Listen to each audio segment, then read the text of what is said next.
Preet Bharara, left the former United States Attorney and the playwright Ayad Akhtar at the opening night of Junk at the Vivian Beaumont Theater at Lincoln Center. Krista Schlueter for The New York Times at the opening night performance of Junk, a play about the insider trading scandals of the 1980s by the Pulitzer Prize-winning playwright Ayad Akhtar. Two of the characters on stage, a corporate raider and his lawyer, discussed a hostile takeover they were planning and a possible legal counterattack by the target company. Wait, just get rid of the evidence before they subpoena. The lawyer says, "Okay, great, do it." His client responds, "It's just, I'm your lawyer, Bob. You don't want your lawyer to have blood on his hands." As the client barks his retort, "Raoul, I pay you not to tell me things like that." A man sitting in the sixth row of the Thursday night audience chuckled knowingly. It was Preet Bharara, the former United States Attorney for the Southern District of New York. Though Mr. Bharara was just barely in high school during the go-go years of Michael Milken and Ivan Boesky, his own tenure as a United States Attorney from 2009 to 2017, when he brought to heel a new generation of Wall Street miscreants, most notably Stephen Cohen, lent a certain familiarity to the scenes unfolding in front of Lincoln Center's Vivian Beaumont Theater.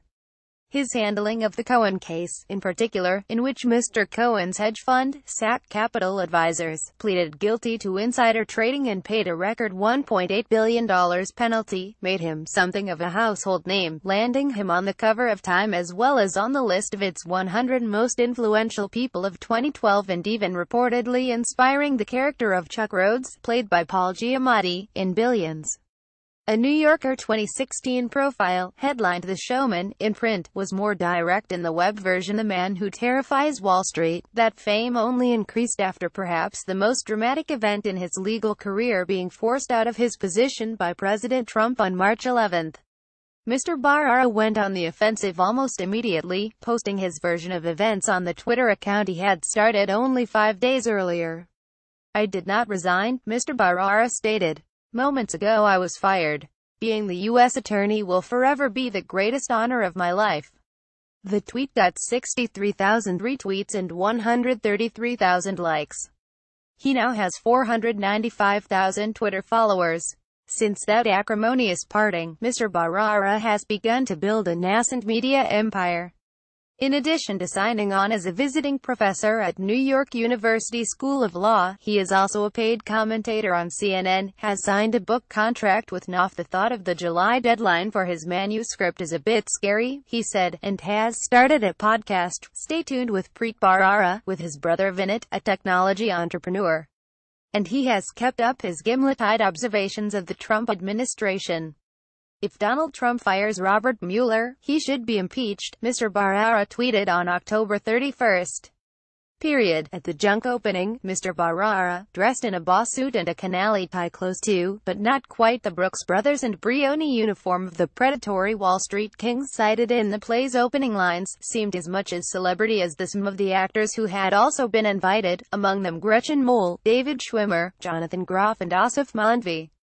As Mr. Bharara stood in the lobby during intermission, quickly downing a double vodka and tonic before the second act began, a steady of fans came over to pay tribute. "Thank you for your service. You have done great work. We need more people like you. I just wanted the chance to shake your hand." And at the after-party at Tavern on the Green, one particularly effusive woman said to Mr. Bharara, "You are a buoy in the roiled waters of these troubled times." "Does this kind of thing occur often?" Mr. Bharara was asked. "Yes," he said.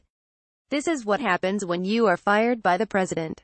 As he walked back to his seat, pointed the way by an usher who said she had once worked for Bear Stearns, Mr. Bharara noticed that the stage was now dominated by a huge Time cover featuring the image of the Stephen Pasquale, the actor playing the Michael Milken-like character.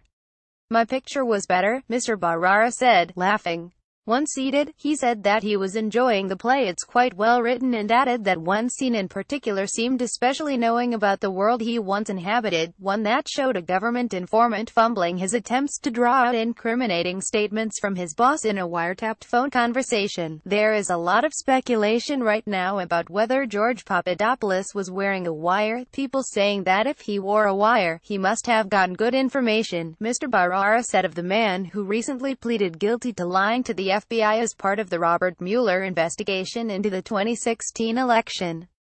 And I was trying to explain to people that just because someone wears a wire, if he was wearing a wire, doesn't mean you are going to get anything good. Sometimes you have very good actors and they draw other bad guys in, he said. But sometimes you have a halting, nervous, unsuccessful attempt. They go into a meeting and they ask too many questions, like that character did tonight, and they get told, stop with the questions, and you walk away with nothing.